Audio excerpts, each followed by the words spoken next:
This is what I wanted when I was a kid. I had a neighbor who had a Power Wheels, and I was so jealous. I was so jealous, but I bet they don't have one anymore. No, I do.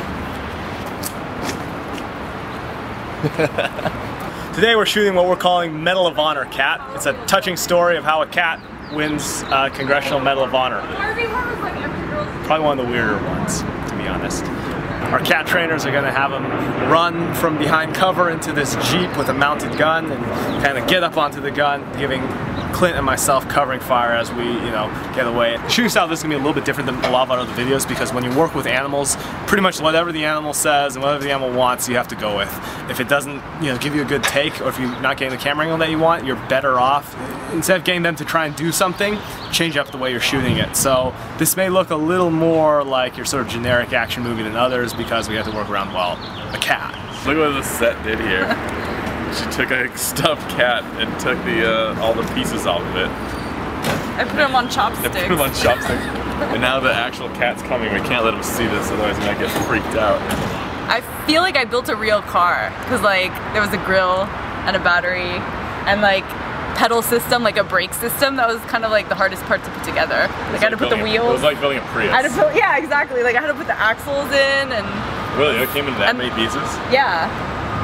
And then I put the gun on it. There was two things in my childhood that was I know you're rich if you have Power Wheels or a fridge that has an ice maker thing built into it. Yeah. Water. If I walk into someone's house and I see that, I'm like, oh my gosh, filthy rich bastards. So we've been getting more and more comments about when Shavenko is going to return, so we figured we'd make Shavenko the sniper that takes out the cat finally and sends him into his post-felinously, what would it be? It's usually posthumous, so post-felinously killed in action. Actually, I don't know how I feel now about making a video that makes cats seem like good things. I hate cats. Terrible. For color correction, we use two programs. If it's something that we need to sit down and really fine tune, we'll use Apple's Color because it gives you a lot of control, but it takes more time. And if it's something that doesn't need as much fine tuning with it, we'll use Magic Bullet's Look Suite. So for color correction on Medal of Honor Cat, we decided to go with a very old film look, sort of reminiscent of what they did in Saving Private Ryan. It's not quite sepia tone, you have a little bit of color information in there. So this here is a shot of me, and this is it without, this is it with the look applied. As you can see, the blacks get a little bit crushed. We have a vignette drawing your eye towards the center of the frame. There's a sort of brown tint to it. You still get a little bit of color information in my camo here, so it's not like a full-on black and white or a full-on sepia tone thing, but this is sort of very reminiscent of a lot of World War II films that you've seen.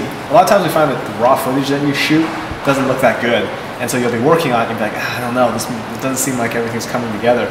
And we've had a lot of videos where we finally see it and we're like, okay, this is fun now, this is a good video, only after we've done the sound mix and put the sound mix in, and after we've done the color correct. And it's only up until that point do we get okay, we finally see it. Because it's that last 5% a lot of times on a video or a movie that takes it sort of over the edge as far as the perception of the piece goes.